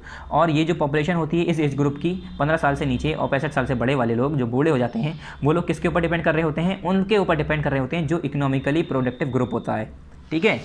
वो कौन सा होता है ग्रुप, 15 से 65 साल का, क्योंकि जब तक इंसान कमाता है, पैसा कमाता है, डेवलपमेंट करता है, ठीक है। If a country has a higher ratio of people who are between 15 and 65 years of age then the economic productivity of that country will be better. ये कह रहे हैं अगर मैं वहाँ की बात करूँ, उस जगह की, उस कंट्रीज़ की जहाँ पर 15 से 65 साल के एज ग्रुप के लोग ज़्यादा हैं, तो वहाँ का जो इकोनॉमिक प्रोडक्टिविटी होगी उस कंट्री की वो ज़्यादा अच्छी होगी, वो ज़्यादा अच्छी होगी। Following figures show population pyramids of Kenya, India and Japan. अब यहाँ पर इन्होंने कह दिया है कि ये फिगर जो है आपको, फॉलोइंग फिगर जो है आपको केनिया, इंडिया और जापान की पिरामिड जो है पॉपुलेशन पिरामिड बताया गया, मगर यहाँ पर दिया नहीं है, ठीक है। फिगर है एक, सर्च कर लेंगे आप, इंटरनेट पे भी मिल जाएगी, उसमें आप सर्च करेंगे population pyramid of Kenya, India and Japan, तो अपने आप बना हुआ आ जाएगा, ठीक है। तो साल के हिसाब से बदलता भी रहता है। The population pyramid of Kenya shows a very high percentage of people who are below 15 years of age. जो केनिया है वहाँ की जो पॉपुलेशन पिरामिड है जो बनाया गया है उसका डायग्राम, उसमें ये दिखाया जा रहा है कि 15 साल से लोग ज़्यादा छोटे, 15 साल से छोटे लोग ज़्यादा हैं कहाँ पर, पिरामिड किसके अंदर, केनिया के अंदर, ठीक है। जब पॉपुलेशन पिरामिड इसका डायग्राम देखा गया तो उसके अंदर ये देखा गया, जो ग्राफ बना हुआ है जो दिखाया गया है, तो उसके अंदर ये दिखाया गया केनिया के अंदर 15 साल से छोटे लोग ज़्यादा हैं, यानी बच्चे ज़्यादा हैं। This segment of population required support in terms of food, medication etcetera.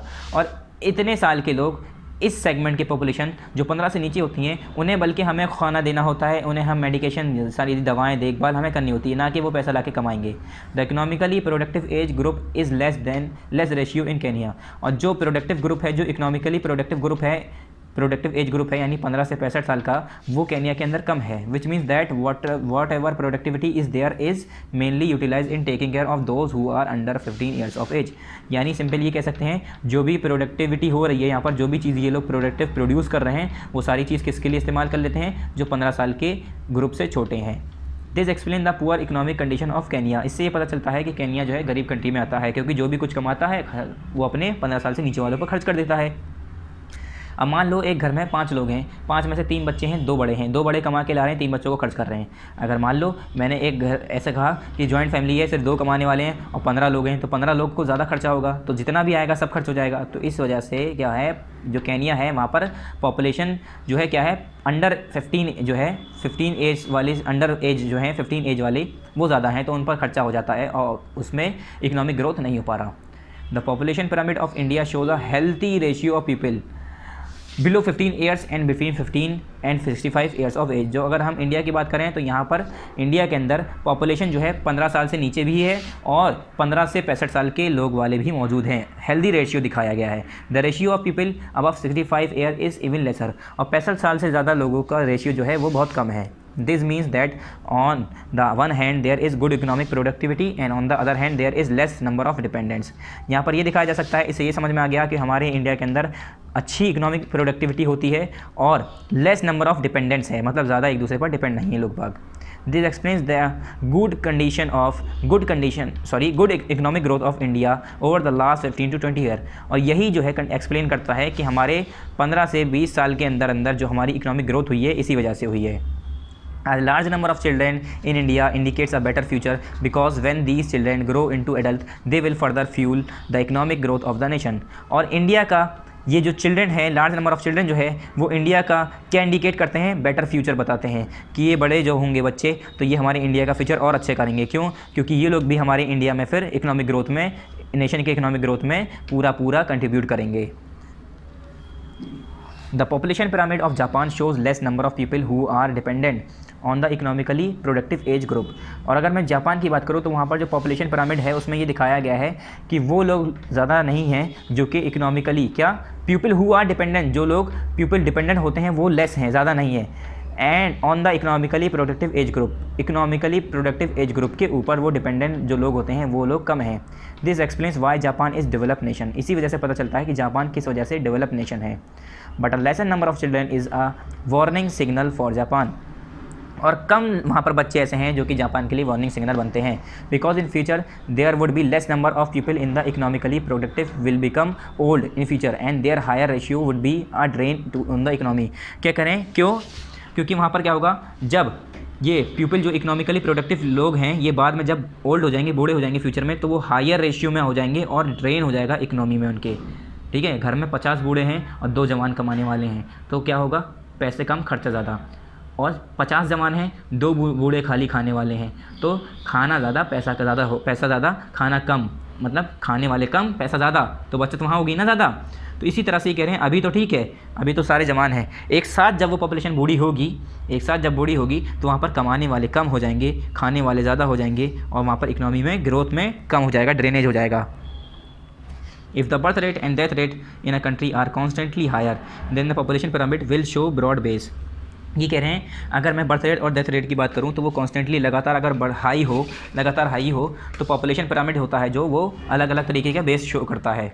C population pyramid of Kenya. ये कह रहे हैं पॉपुलेशन पिरामिड केनिया का देखो, as one moves to the higher age groups the pyramid will rapidly narrow towards the top. तो ये कह रहे हैं जैसे कि हम हायर एज ग्रुप की तरफ जा रहे हैं तो population age group rapidly narrow हो रहा है, मतलब हायर एज ग्रुप वाले कम हैं। सी पॉपुलेशन पिरामिड ऑफ जापान। अगर मैं जापान की बात करूँ तो इसमें क्या है, laser number of children can become adult and the number of old people is limited. इसमें क्या दिखा रहे हैं, जो लेसर नंबर ऑफ चिल्ड्रन है वो एडल्ट हो जाएंगे और जो ओल्ड पीपल हैं वो कम हैं। Such a country is generally under develop. और ये ऐसी कंट्री क्या होती हैं, जनरली अंडर डेवलप होती हैं। If the birth rate is high and the death rate is low in a country then the population pyramid will no narrow rapidly towards the top. अगर कहीं का बर्थ रेट ज़्यादा है और death rate कम है तो जो हमारा पिरामिड बना होता है वो जल्दी हमारा रैपिडली क्या होता है, टॉप की तरफ नैरो नहीं होता, पतला नहीं होता। Such countries will have a large number of adult. इसमें क्या होता है, इस कंट्रीज़ में ज़्यादातर नंबर्स में एडल्ट होते हैं। And hence a strong workforce, और वहाँ पर स्ट्रॉन्ग वर्कफोर्स होता है। स्ट्रॉन्ग वर्कफोर्स मतलब कि वहाँ पर काम करने वाला ज़्यादा इंसान है। ठीक है। In most of the developed countries, the birth rate is low, such as in Japan, France and UK etc। ये कह रहे हैं ज़्यादातर जो डेवलपिंग कंट्रीज़ हैं, डेवलप कंट्रीज़ हैं जो पहले से डेवलप हो चुकी हैं, डेवलप में आती हैं, तो वो कंट्रीज़ जैसे कि जापान है, फ्रांस है, यूके है, इन जगहों पर बर्थ रेट कम है। ठीक है। The population pyramid will be narrow at base and may broaden in the adult section. और यहाँ पर क्या होता है, जब इनका पिरामिड बनाओ, पॉपुलेशन पिरामिड बनाओ, इनका डायग्राम बनाओ, तो वहाँ पर जो पिरामिड होगा वो बेस में नैरो होगा और ऊपर जाते जाते चौड़ा हो जाएगा एडल्ट सेक्शन में। There are more old people in develop countries. और डेवलप कंट्रीज़ में क्या होता है, ज़्यादातर बूढ़े लोग होते हैं, बच्चे कम होते हैं। The educated skilled and ambitious adult are an asset for a country as they were the economically active population. जो एजुकेटेड, स्किल्ड और एम्बिशियस एडल्ट लोग होते हैं, वो लोग कंट्रीज़ के लिए क्या होते हैं, एक एसेट होते हैं। ठीक है, वो बड़ा क्या करते हैं, पूरा कंट्री के इकोनॉमिकली एक्टिव पॉपुलेशन होती है ये, और कंट्री को क्या करती है, डेवलप करती है। तो इस वजह से क्या है, ये इकोनॉमिकली एक्टिव पॉपुलेशन कहलाती है। ठीक है, अगर उनके पास स्किल है, टैलेंट है, तो क्या होगा, वो अपनी कंट्री को बढ़ाएंगे ना, अपनी कंट्री का नाम करेंगे। अगर मान लो इंडिया के अंदर सभी लोग पढ़ लें और अच्छे अच्छे बिज़नेस करने लगें, अच्छा काम करने लगें, चाहे बाहर से कर रहे हो बिज़नेस, तो मगर इंडिया तो डेवलप होगा। चलिए यहाँ पर हमारी एक्सरसाइज स्टार्ट होती है। अब पहला था हमारा रीडिंग कंप्लीट। अब आ जाते हैं हम इसकी एक्सरसाइज पर। पहली एक्सरसाइज है चूज़ द करेक्ट ऑप्शन, जो कि हमें किस में करनी होती है, हमें ये बुक में ही करनी होती है। तो 1 बाय 1 हम इसे करेंगे। तो इसका फर्स्ट देखिए, तो इसका फर्स्ट क्या है, फर्स्ट इसका रीड करते हैं। पहला फर्स्ट क्या है, the movement of people from one place to another is known as. ये कह रहे हैं एक जगह से दूसरी जगह का सफ़र करना, लोगों का एक जगह से दूसरी जगह मूवमेंट करना, जाना, उसे हम क्या कहते हैं, बर्थ रेट कहते हैं, माइग्रेशन कहते हैं, डेथ रेट या नेचुरल ग्रोथ रूल। तो उसे हम क्या कहते हैं, नेचुरल ग्रोथ रेट भी नहीं कहते, ना डेथ रेट कहते हैं, ना बर्थ रेट कहते हैं। क्या कहते हैं हम उसे, माइग्रेशन करना, यानी एक जगह से दूसरी जगह जाना, चाहे वो इंसान ही हो या जानवर हो, उसे हम कहते हैं माइग्रेट करना। ठीक है, तो इसका हो गया ऑप्शन नंबर बी। ठीक है, ऑप्शन नंबर बी, इस पर आप टिक कर दिए। फिर सेकंड, नंबर ऑफ फीमेल पर 1000 मेल इज़ नोन एज। ये कह रहे हैं नंबर ऑफ फीमेल पर 1000 मेल पे उसे हम क्या कहते हैं, नंबर ऑफ फीमेल पर 1000 मेल। ठीक है, तो उसे हम कहते हैं सेक्स रेशियो, यानी जेंडर रेशियो। ठीक है, उसे हम कहते हैं सेक्स रेशियो। फिर उसके बाद third, number of person per square kilometre is known as. पर स्क्वायर किलोमीटर के हिसाब से जो जितने भी नंबर ऑफ पर्सन आते हैं, उसे हम क्या कहते हैं, उसे हम कहते हैं डेंसिटी ऑफ पॉपुलेशन की डेंसिटी निकालना। हर स्क्वायर किलोमीटर के हिसाब से जितने नंबर ऑफ पॉपुलेशन है, पीपल हैं, उसे हम अगर डिवाइड कर दें तो क्या होता है, उसे हम कहते हैं डेंसिटी ऑफ पॉपुलेशन, वो वहाँ की डेंसिटी होती है। Fourth, a specially design diagram to study the age and sex composition is called. ये कह रहे हैं स्पेशली डिज़ाइन डायग्राम होता है जिससे हम उम्र और जेंडर पता करते हैं, जेंडर का कंपोजिशन पता करते हैं मेल और फीमेल के बीच में। तो उसे हम क्या कहते हैं, एज सेक्स पिरामिड कहते हैं, या पॉपुलेशन कंपोजिशन कहते हैं, या सेक्स रेशियो कहते हैं, या ह्यूमन डेवलपमेंट इंडेक्स कहते हैं। तो हमने बताया था उसे हम पॉपुलेशन पिरामिड कहते हैं या एज सेक्स पिरामिड कहते हैं। तो इसका क्या हो गया, option number A, option number A, इस पर आप टिक कर दिए। ठीक है, इसे हम पॉपुलेशन पिरामिड भी कहते हैं। तो यहाँ पर आप पॉपुलेशन पिरामिड भी कर सकते हैं काट के। तो इसका हो गया ऑप्शन नंबर ए, फोर्थ का। पहला हो गया बी, दूसरे का हो गया डी, तीसरे का हो गया डी, चौथे का हो गया ए। ठीक है, उसके बाद बी, ट्रू और फॉल्स। पहला है southern hemisphere has more population than northern hemisphere. ये कहते हैं साउथ वाले जो हेमिस्फीयर है, साउथ वाला जो हेमिस्फीयर है, स्फीयर का साउथ वाला हिस्सा जो है, वहाँ पर ज़्यादा वो है पॉपुलेशन नॉर्थ के हिसाब से। तो मैंने बताया था नॉर्थ में ज़्यादा है, साउथ में कम है। तो ये क्या हो गया, फॉल्स। और ये उल्टा कह रहे हैं कि फॉल्स साउथ में ज़्यादा है, नॉर्थ में कम है, और बल्कि ज़्यादा कहाँ पर है, नॉर्थ में। तो ये क्या हो गया, फॉल्स। दूसरा, the population of India increase mainly because of immigration. ये कह रहे हैं जो पॉपुलेशन है इंडिया की वो इंक्रीज़ हुई है, बढ़ी है, किस वजह से, इमिग्रेशन की वजह से। नहीं, इमिग्रेशन की वजह से नहीं बढ़ी है। ठीक है, ये क्या हो गया, फॉल्स। फिर third, the number of people below 15 years of age are more in Kenya as compare to people of other age group. ये कह रहे हैं जो 15 साल से नीचे वाले लोग हैं वो वहाँ पर केनिया में ज़्यादा हैं as compare to other age, मतलब दूसरे उम्र के हिसाब से। तो ये क्या है, ट्रू। वहाँ पर छोटे लोग ज़्यादा हैं जो कि कमा नहीं सकते, कुछ नहीं कर सकते, बल्कि और खर्चा करवाते हैं। तो जिस वजह से ये अंडर डेवलप कंट्रीज़ में आता है, डेवलपिंग कंट्रीज़ में आता है। ठीक है, अंडर डेवलप नहीं, डेवलपिंग कंट्रीज़ में। तो ये क्या हो गया, ट्रू। यहाँ पर ट्रू लिख दिए। उसके बाद fourth, elderly population is more in Japan compare to people of other age group. ये कह रहे हैं जो एल्डरली पॉपुलेशन है जापान के अंदर वो ज़्यादा है दूसरे अदर एज ग्रुप के हिसाब से, मतलब वहाँ पर बड़े लोग ज़्यादा हैं, तो वहाँ पर बुजुर्ग लोग ज़्यादा हैं। तो ये क्या हो गया, ट्रू। ये क्या हो गया, ट्रू हो गया। फिर फिफ्थ है the humans are evenly distributed over the surface of the earth. ये कह रहे हैं जो ह्यूमन है वो बराबर तरीके से पूरे अर्थ के सरफेस पे क्या है, डिस्ट्रीब्यूट हैं। तो ये क्या हो गया, फॉल्स हो गया। ह्यूमन बीइंग जो हैं अनइवनली डिस्ट्रीब्यूट हैं, कहीं पर ज़्यादा, कहीं पर कम, कहीं पर 5, कहीं पर 10, कहीं पर 50, कहीं पर 100। ठीक है, ऐसा नहीं है कि हर जगह बराबर से, मान लो यहाँ पर हिंदुस्तान है, यहाँ पर चाइना है, तो यहाँ पर 500 है, यहाँ 500 है, यहाँ 500 है। नहीं, यहाँ अगर 5 लाख है तो यहाँ 2 लाख है, यहाँ 3 लाख है, कोई पता नहीं है कहीं पर भी कितने हैं, अनइवन है और वो बदलते रहते हैं। मान लो इंडिया से चाइना चला गया कोई, चाइना से इंडिया आ गया, फिर इंडिया से अमेरिका चला गया, अमेरिका से चाइना चला गया, ऐसे करके इधर उधर भी जाते रहते हैं। तो हम अनइवन कहते हैं, मतलब हमें पता नहीं है कितने लोग बराबर हैं, नहीं है, बराबर नहीं है, इधर उधर बिखरे हुए हैं बस। फिर आते हैं हम इसकी फिल इन द ब्लैंक से। पहला है the world's average density of population is about. ये कह रहे हैं जो वर्ल्ड की एवरेज डेंसिटी है वो कितनी है, तो वो कितनी है, 48 बताया था आई थिंक मैंने। तो इसका क्या हो गया, 48% पर स्क्वायर किलोमीटर। 48% पर स्क्वायर किलोमीटर, मतलब हर स्क्वायर किलोमीटर पे 48 लोग। ठीक है। The total population of the world was about, ये कह रहे हैं जो पूरे टोटल पॉपुलेशन थी 2010 में वर्ल्ड की, वो कितनी थी लगभग, तो वो कितनी थी, more than 6 billion, more than 6 billion हो गया, यानी 6 बिलियन से ज़्यादा हो गया था। मोर देन MORE मोर THAN मोर देन 6 बिलियन, यहाँ हो गया 6, ये हो गया हमारा बिलियन, ठीक है। 6 बिलियन से ज़्यादा हो गई थी पूरे वर्ल्ड की पॉपुलेशन कब, 2010 के करीब, मोर देन 6 बिलियन। उसके बाद नेक्स्ट पेज नंबर 144 ओपन कर दिए। पेज नंबर 144, यहाँ पर भी हमारे 3 फिल इन द ब्लैंक्स हैं। पहला है, तीसरा इसका, the population pyramid shows the dash and dash composition. ये कह रहे हैं जो पॉपुलेशन पिरामिड है वो हमें क्या शो करता है, हेल्थ एंड पीपल कंपोजिशन, लोगों का, हेल्थ का और पीपल का, कि कितने लोग हैं और कितने वहाँ पर हेल्दी हैं, ठीक है। हेल्थ और पीपल कंपोजिशन बताता है, हेल्थ एंड पीपल कंपोजिशन बताता है कौन, PUPIL, PEOPLE, pupil, health and people composition. Next क्या है, नेक्स्ट है हमारा 4th, इसमें क्या है, the difference between the birth rate and the death rate is known as. ये कह रहे हैं जो डिफरेंस होता है बर्थ रेट और डेथ रेट में, उसे हम क्या कहते हैं, नेचुरल ग्रोथ कहते हैं। क्या कहते हैं, नेचुरल ग्रोथ कहते हैं। क्या कहते हैं हम, नेचुरल ग्रोथ रेट। यहाँ पर ग्रोथ आया है वर्ड, नेचुरल ग्रोथ रेट, तो यहाँ पर लिख दिए नेचुरल ग्रोथ, ठीक है। यहाँ पर क्या लिखेंगे, नेचुरल ग्रोथ रेट, मतलब कुदरती कितनी ग्रोथ हो रही है, नेचुरल ग्रोथ। यहाँ पर ग्रोथ यहाँ लिख दे रहा हूँ मैं, GROWTH, नेचुरल ग्रोथ रेट। उसके बाद next, dash is the most populous country in the world. ये कह रहे हैं सबसे ज़्यादा पॉपुलस कंट्री पूरे वर्ल्ड में कौन सी है, चाइना। सबसे ज़्यादा जो पॉपुलस कंट्री, मतलब सबसे ज़्यादा पॉपुलेशन, जहाँ पर सबसे ज़्यादा लोग हैं वहाँ पर कहाँ पर है, चाइना। उसके बाद दूसरे नंबर पर India. Match the following column, next हमारा कॉलम A कॉलम B मिलाना है हमें। हायर डेथ रेट, अगर हायर डेथ रेट होगा, मरने वाले लोग ज़्यादा होंगे, तो क्या होगा, ग्रोथ इन पॉपुलेशन या D growth in population, immigration या एमिग्रेशन। तो मैंने बताया था जब लोग बाग मरने ज़्यादा शुरू हो जाएंगे तो पैदा होने वाले ज़्यादा हो जाएंगे, यानी भीड़ भाड़ ज़्यादा हो जाएगी, ठीक है। सॉरी, जब लोग बाग ज़्यादा मरने वाले होंगे तो लोग बाग जो है पैदा होने के हिसाब से मरने वाले ज़्यादा हैं, तो वहाँ की पॉपुलेशन कम हो जाएगी, तो डी ग्रोथ हो जाएगी। तो पहले का क्या हो गया, पहले का क्या हो गया, डी, तो इसके आगे लिखिए फर्स्ट। फिर हायर बर्थ रेट, अगर पैदा होने वाले ज़्यादा हैं, मरने वाले कम हैं, तो पॉपुलेशन बढ़ेगी वहाँ की, तो क्या होगा, पॉपुलेशन में ग्रोथ होगा, तो ये क्या हो गया, 2 हो गया। Third, people coming to a country, अगर कोई इंसान कंट्री में आ रहा है तो उसे हम क्या कहेंगे, तो उसे हम क्या कहते हैं, बी है इसका, इमिग्रेशन, यानी वो हमारे कंट्री में आ रहा है, ठीक है। तो ये हमारा थर्ड हो गया, तो यहाँ पर लिख लिए अब थर्ड, 3 कर दिया ये 3, और ये हो गया हमारा 4th, जब हमारी कंट्री से कोई जा रहा है बाहर तो उसे हम कहते हैं एमिग्रेशन, यानी माइग्रेशन को हम 2 हिस्सों में बांटते हैं, एक इमिग्रेशन, एमिग्रेशन। इमिग्रेशन जब कोई आता है, एमिग्रेशन जब कोई चला जाता है, ठीक है। फिर यहाँ पर आए next exercise, answer exercise E, exercise F, answer the following question. ये हमें किस में करना होता है, कॉपी में, तो ये भी हमें कॉपी में करना है और ये भी किस में करना है, कॉपी में।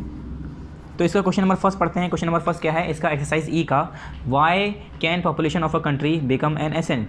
ये कह रहे हैं क्यों, वाई कैसे, वाई और पॉपुलेशन जो है कंट्री की वो एक एसेंट बन सकती है, एसेट बन सकती है, वो कैसे बन सकती है ये बताना है हमें।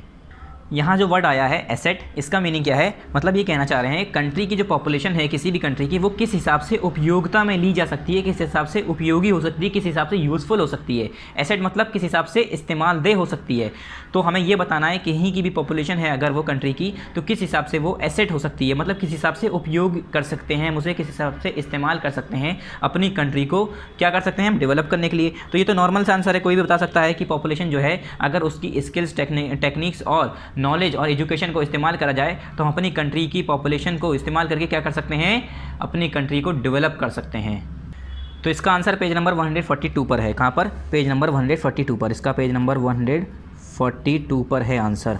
जल्दी से पेज नंबर 142 ओपन करो, exercise E question number first 142, page number 142, answer number first ये रहा देखो।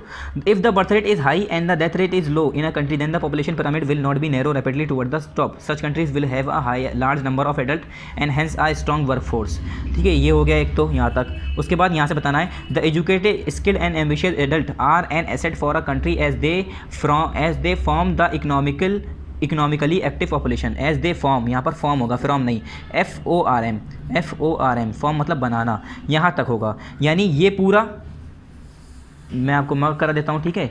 ये पूरा हो गया हमारा यहाँ से रैपिडली से पूरा टॉप वॉप सच लेकर पूरा यहाँ से कहाँ तक, स्ट्रॉन्ग वर्कफोर्स तक पूरा।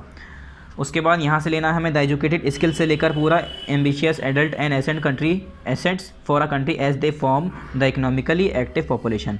ये हो गया हमारा आंसर नंबर फर्स्ट हो गया, ठीक है। एक्सरसाइज E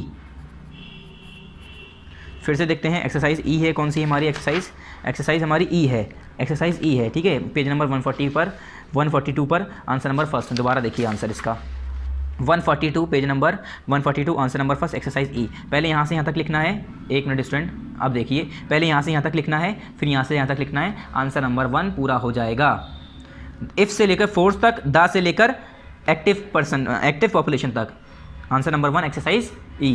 क्वेश्चन नंबर 2 क्या है? Explain any two factor which influence population change. ये कह रहे हैं दो कोई भी फैक्टर एक्सप्लेन करो जो कि पॉपुलेशन चेंज को क्या करता है, इफेक्ट करता है, इन्फ्लुएंस करता है। तो ये रहा page number 144, factors affecting distribution and density of population. फिर से आओ क्वेश्चन पर, पेज नंबर यहाँ पर लिख दो, पेज नंबर 140। तो क्या कह रहे हैं, वो फैक्टर बताओ जो कि पॉपुलेशन चेंज को इन्फ्लुएंस करता है। तो यहाँ पर आ जाइए पेज नंबर 140 पर। यहाँ human beings normally want to settle in those areas where food, land and water are easily available. Too hot, too cold areas are not suit them. It is due to this that the distribution of population is highly uneven. There are factors that collectively influence the distribution of population. पहला factor geographical factors, फिर दूसरा factor social, cultural and economic factors, ठीक है। तो geographical factors पहले तो आपको यहाँ से यहाँ तक लिखना है, यहाँ तक, फिर उसके बाद लिखेंगे geographical factors के अंदर टोपोग्राफी, क्लाइमेट, खाली नाम लिखने हैं, इसके बारे में नहीं बताना है। पहले लिखेंगे आप जोग्राफिकल फैक्टर्स, फिर उसके अंदर लिखेंगे जोग्राफिकल फैक्टर्स सच एज करके, ऐसे करके आप लिखेंगे जोग्राफिकल फैक्टर्स सच एज, ठीक है, ये नहीं, ये हटा दिए। Geographical factors such as topography, comma, climate, comma, soil, फिर वाटर, कॉमा, मिनरल, फिर फुल स्टॉप। फिर दूसरा फैक्टर अगली लाइन में लिखेंगे social, culture and economic factors, उसके बाद full stop, answer complete. Answer कैसे लिखना है फिर से बताता हूँ, आंसर नंबर 2 दोबारा बताता हूँ। यहाँ से लेकर पहले यहाँ तक लिखेंगे, उसके बाद लिखेंगे geographical factors such as topography, climate, soil, water, minerals. ये लिखने के बाद फिर लिखेंगे social, cultural and economic factors etcetera, ठीक है, एक्सेट्रा नहीं, फुल स्टॉप, ठीक है। ये तीनों बस नाम लिख दें, social, culture and economic factor, खाली नाम लिखना है, यही ऐसे ही जैसे लिखा है। ये हो जाएगा answer number 2 exercise E, answer number 2 exercise ई। यहाँ पर भी आंसर नंबर 2 एक्सरसाइज ई, ठीक है। आंसर नंबर 2 एक्सरसाइज ई पूरा यहाँ से यहाँ तक है। खाली हमें इसके नाम लिखने हैं, ये नाम लिखने हैं खाली, इसके बारे में नहीं लिखना है, इसके बारे में ये सब कुछ नहीं लिखना है, ठीक है। चलिए वापस आइए नेक्स्ट क्वेश्चन पर। Question number 3, what do you understand by population composition. ये कह रहे हैं आप पॉपुलेशन कंपोजिशन से क्या समझते हैं, पॉपुलेशन कंपोजिशन होता क्या है। तो पेज नंबर 142 पर ही है, क्या पेज नंबर 142 पर ही है। तो क्या होता है पॉपुलेशन कंपोजिशन, ये कहते हैं relative ratio of people of different age group and that of male and female shows the composition of population of the country, ठीक है। ये क्या हो गया हमारा, पॉपुलेशन कंपोजिशन की डेफिनेशन हो गई।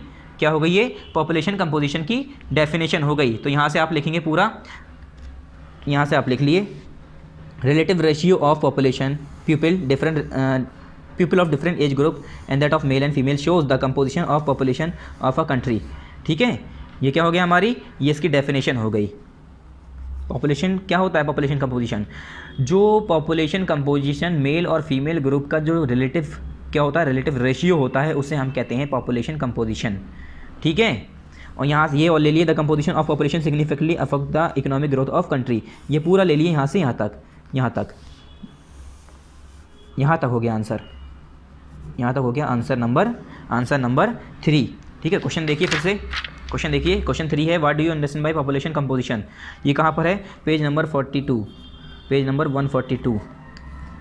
142 पर है इसका आंसर। तो यहाँ लिख लिए answer 3 exercise E, answer 3 exercise E. चलिए next question, what do you understand by density of population. ये कह रहे हैं आप जो है डेंसिटी ऑफ पॉपुलेशन से क्या समझते हैं, पॉपुलेशन की डेंसिटी क्या होती है ये बताइए, उसकी डेफिनेशन, यानी पॉपुलेशन की डेंसिटी ऑफ पॉपुलेशन की डेफिनेशन बतानी है हमें बस। तो मैंने बताया था पॉपुलेशन, डेंसिटी ऑफ पॉपुलेशन किसे कहते हैं, नंबर ऑफ पीपल लिविंग इन पर 1000 किलोमीटर ऑफ स्क्वायर, पर 1000 स्क्वायर किलोमीटर एरिया। तो यहाँ पर हमने डेंसिटी की बात की थी, ये रहा density of population, page number 139, ठीक है। तो यहाँ पर density of population is the ratio between the total population and the land area. क्या, the density of population is the total ratio between the total population and the land area, ठीक है। ये क्या है हमारा डेंसिटी ऑफ पॉपुलेशन की definition है, ठीक है। ये हो गया पूरा यहाँ से यहाँ तक।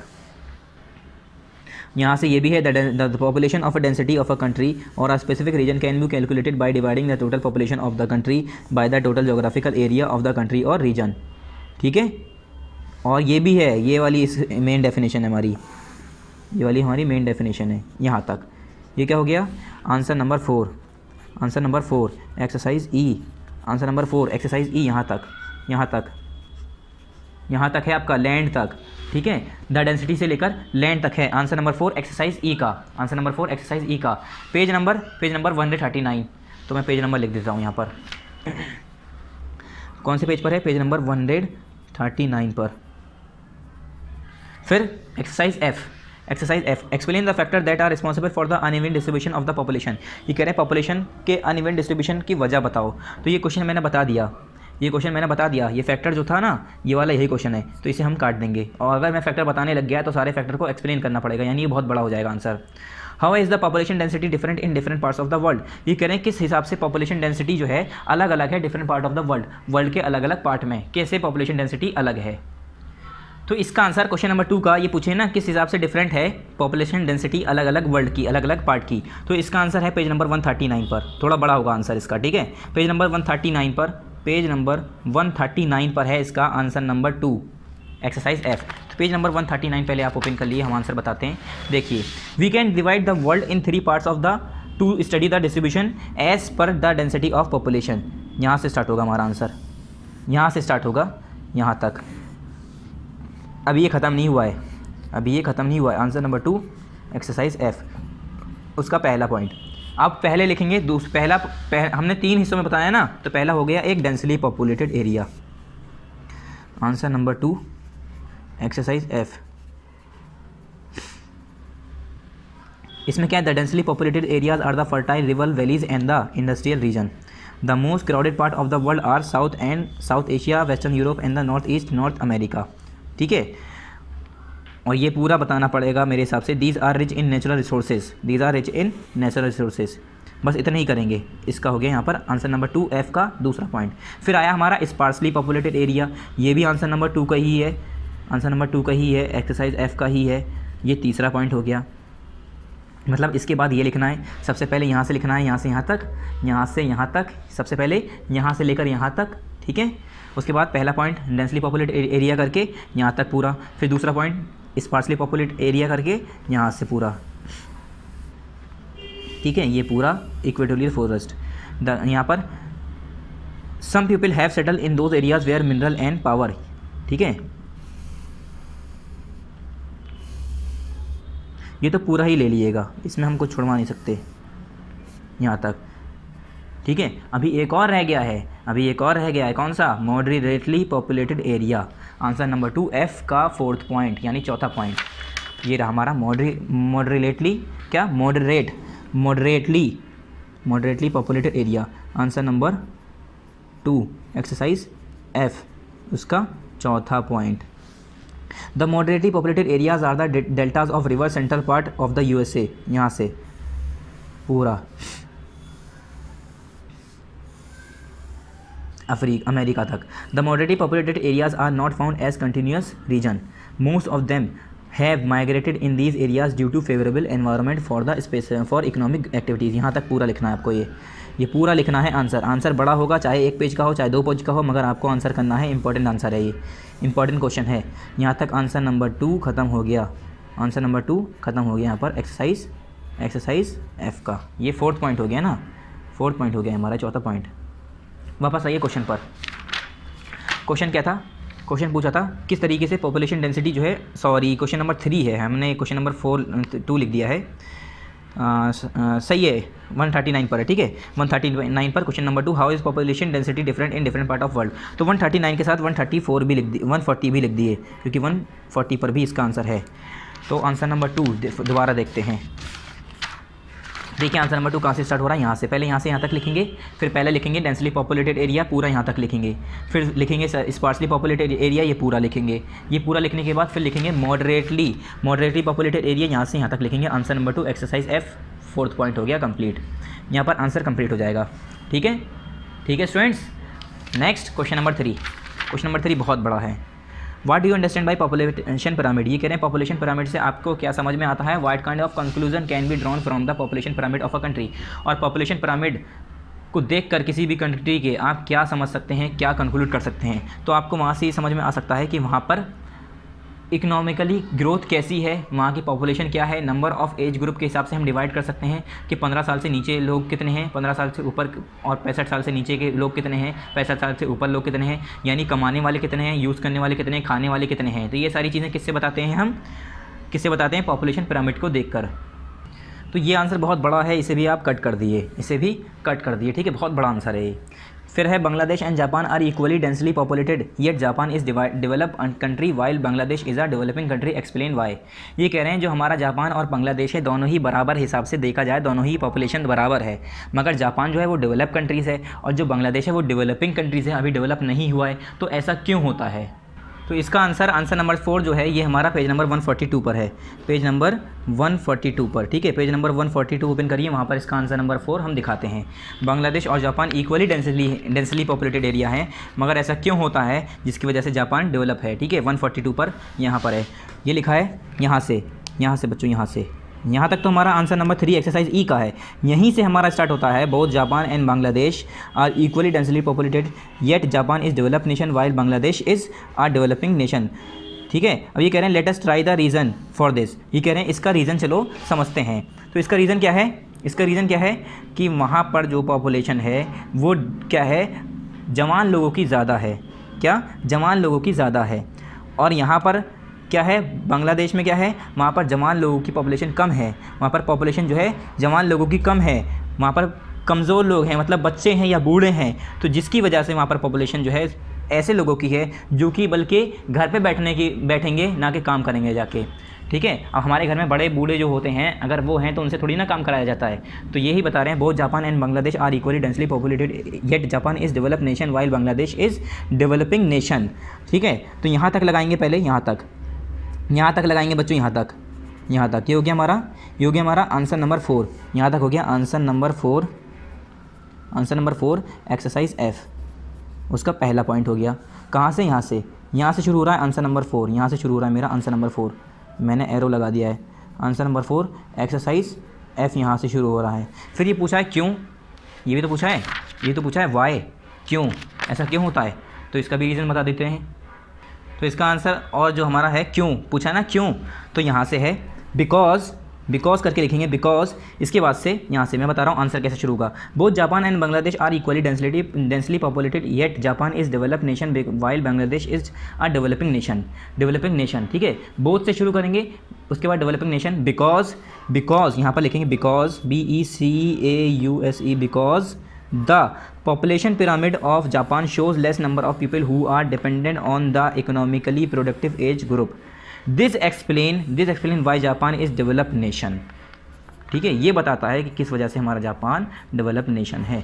एक्सरसाइज एफ का सेकंड पॉइंट, ये क्या हो गया हमारा आंसर नंबर 4 एक्सरसाइज एफ का पहला पॉइंट, यहाँ पर सेकंड पॉइंट। देखो आंसर कैसे शुरू होगा, आंसर शुरू होगा यहाँ से। Both Japan and Bangladesh are equally densely populated yet Japan is develop nation while Bangladesh is a developing nation. यहाँ तक लिखने के बाद नीचे आ जाएंगे because the population pyramid of Japan show less number of people who are dependent on the economically productive age group, this explains why Japan is develop nation, ठीक है। ये हो गया हमारा पेज नंबर 142 पर आंसर कंप्लीट, 142 पर answer complete. और उसके साथ साथ आपका एनुअल का सिलेबस भी कंप्लीट है। तो यहाँ पर आप लिख लीजिएगा, यहाँ पर आप लिख लिए एनुअल कोर्स कंप्लीटेड, ठीक है। यहाँ पर आप मेंशन कर दिए एनुअल कोर्स कंप्लीटेड। तो यहाँ पर स्टूडेंट्स आपका एनुअल का कोर्स कंप्लीट हो गया है। अब जल्दी से इसके कंटेंट पे आइए और कंटेंट ओपन करिए। देखिए स्टूडेंट्स, आज हमने क्या पढ़ाया आपको, ह्यूमन रिसोर्स पार्ट नंबर 11 में। ये आपका चैप्टर कंप्लीट हो गया है। अब आपका बचा है सिर्फ एक चैप्टर, किसका, सिविक्स का। सिविक्स में कितने चैप्टर 7 और 9, ये 2 चैप्टर हैं। 7 हो चुका है, 9 बाकी रह गया जो हमें कराना है। ज्योग्राफी में 2 थे, 5 और 6 हमने दोनों करा दिए, और हिस्ट्री में आपके 2 थे, कौन कौन से, 8 और 10, ये दोनों हमने करा दिए। तो सिर्फ अब हमारा क्या रह गया है, सिविक्स का रह गया है। सिविक्स का रह गया है चैप्टर नंबर 9 पार्ट 10 में, जो हम नेक्स्ट टाइम करेंगे। सो स्टूडेंट जितना हमने पढ़ाया आपको वो अच्छे से कर लेना है। Thank you very much. अस्सलाम वालेकुम।